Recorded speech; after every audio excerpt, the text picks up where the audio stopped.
Good morning, good afternoon, and or good evening, whatever time you're watching this video. I hope it has found you well. I've got 2 more packs to open up for today, and let's see what the Gatewatch has in store for us.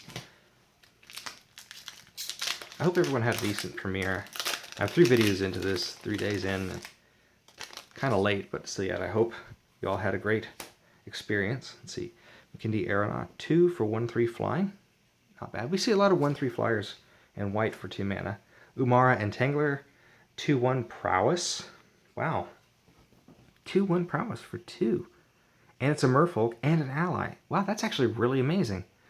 2 mana for 2/1 Prowess in blue. That's pretty strong, honestly, because, I mean, imagine with Bonesaw. The turn afterward, you play the Bonesaw, it becomes a 3/2. Equip the Bonesaw, it becomes a 4/2. Swing. Blue gets aggro. Amazing. Pardon me. Consuming Sinkhole in red. I talked about how it works. It's decent for limited. Goes in your sideboard, and then after the first game, it might come out of your sideboard. Natural State. Works in tiny leaders, obviously. Gets rid of those equipment cards. Kozilek's Translator. It's not much, but a little bit of a mana ramp. Obviously, you paid the 5 to get it out. Next turn, you're going to have 6 mana if you pay 1 life. You can only activate the ability once each turn, but it's something to think about. You could actually use it with the white creature that has Devoid, and for 2 mana lets you exile a creature and bring it back. Because if you pay 1 life to add the colorless to this, then you use 1 extra mana and activate the ability, flop it out, bring it right back into play. It has no memory that it's already used its ability. You can pay another life and add another color. So basically, for every 1 mana, you are flipping this creature out and bringing it back over and over again. That doesn't seem like much, but if you're playing Mardu color, you could play Perforos or Tectonic Instability. Is that it? Is that what it is? Well, the point of it is, I'm saying, is you're paying 1 life to deal 1 damage or 2 damage to your opponent over and over again. Or if you have an effect that says when a creature comes into play, you gain life, and multiples of that means essentially for every 1 life, every 1 mana you're paying, you get to trigger that ability. Basically, if you can pay 1 life and 1 colorless mana to trigger an effect, an enter the battlefield effect from some other source, it might be worthwhile. That's a very weird combo. You're probably not ever going to be able to see that happen, but I'm just saying that is an option. Next card, Blinding Drone. Blue gets a lot of interesting control cards. Kozilek's Pathfinder. Interesting card. I talked about it in the previous video. Scion Summoner. I like this. It's like a Nest Invader that got a little bit more power to it, I guess. So instead of 2 mana for a 2/2 with a 0/1, this is 3 mana for a 2/2 with a 1/1 that can sacrifice for mana. So this works pretty good for putting out creatures. Obviously, if they reprint Overrun, holy crap, green is going to be amazing. Again, there's just so many really good cards that work with green's ability to pop out creatures. I'm just saying. Core Sky Climber. Crumbling Vestige, another common land that can help. It comes to play tapped, but it adds 1 mana of any color to your mana pool when it comes to play. This would work with Mina and Den. This would work with, well, just the fact of it is, it comes into play, but it still gives you 1 mana of any color. That's really nice, and then it taps for colorless afterward. It's not really a Lotus Petal. What I'm trying to say is it's a nice effect that gets around a lot of things. It is a 1-use mana of any color, and then after that, it's like a Tendo Ice Bridge or a Mirrodin's Core that only happens the 1 time. What I'm trying to get at is it's a decent card. Works in limited, might work in a lot of pauper decks. I mean, it helps you filter up your mana a little bit. And Birthing Hulk, 7 mana for 5/4. It has Regenerate, but when it comes to play, you get 2 1/1 colorless Eldrazi. Ow, bit my tongue. Eldrazi Scion creature tokens. 7 for 5/4 with Regenerate. That's interesting. In limited, it's really strong because it's hard to get rid of. Next one, Cliffhaven Vampire. Whenever you gain life, each opponent loses life. That combos very well. I think you know what I'm talking about. 3rd uncommon. Iona's Blessing. Enchanted creature gets +2/+2, has vigilance, and can block an additional creature. decent card. Actually, I like this card a lot. It works with a lot of different types of strategies. Enchanting creatures, heroic.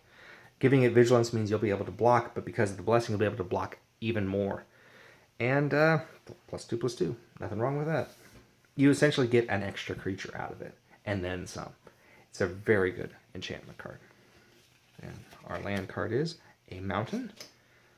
Our token card is a knight ally, and our rare card is Wandering Fumarole. I don't know that I like this card. It's not a bad card. It's 4 mana. You can turn it into a 1/4 blue and red creature, and then for 0, you can switch this creature's power toughness until end of turn. It's still land. I don't like them bringing back the 0 mana activation costs. I understand it. I know that they've had it on equipment cards for a long time, and they kind of phased it out for a reason. But the reason I don't like it is because with some players, it's going to be very difficult for them to remember that's a 0 and not a colorless mana symbol.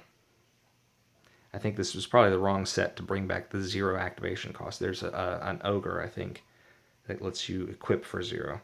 But I like this card. I like what it does. You need to block, it's a 1/4. If you need to swing out and it's not blocked, it becomes a 4/1, 4 mana for 4 damage, or 4 mana to absorb some damage. Not bad, I guess.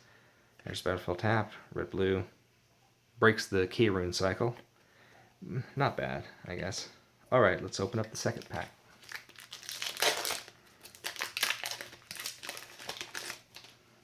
Mighty Leap. Decent creature pump in this set. Consuming Sinkhole. Yeah, you know how I feel about that. Ondu War Cleric. Terrific with vigilance. Zulaport Chainmage, again, works with vigilance.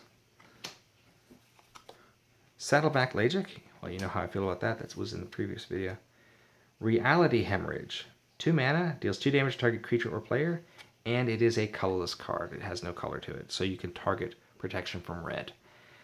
Decent. I can see people putting this in sideboards all over the place just to deal with protection from red cards. A waste card. Gravity Negator. Whenever it attacks, you can pay colorless. If you do, another target creature gains flying until end of turn. Not bad. 2/3 flying for 4, and the ability to give other things flying, like, for example, Kozilek the Great Distortion. Bonesaw, there it is. Good card. Again, 0 casting cost. I could see people getting it confused with that being the waste symbol, or even looking at the waste symbol thinking that's a 0. Scion Summoner. You heard me talk about it earlier. Seed Guardian. Interesting card. It's not a Lurgoyf. It's an elemental. And when it dies, you put an XX green elemental creature token on the battlefield, where X is the number of creature cards in your graveyard. Something to think about.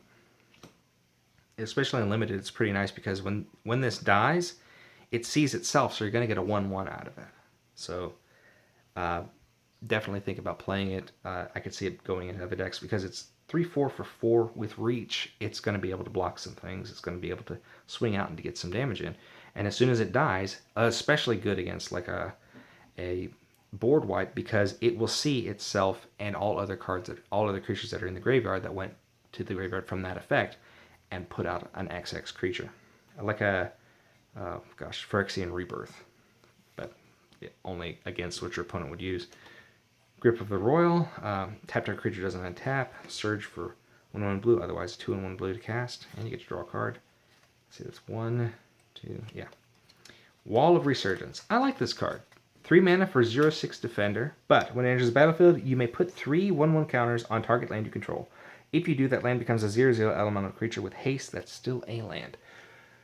Not a bad card, because it's 3 mana, you get a 0/6 and a 3/3. That's, combined 3 power and 9 toughness. That's incredible for 3 mana. You get a wall, and you still have a 3/3 creature you can swing out with.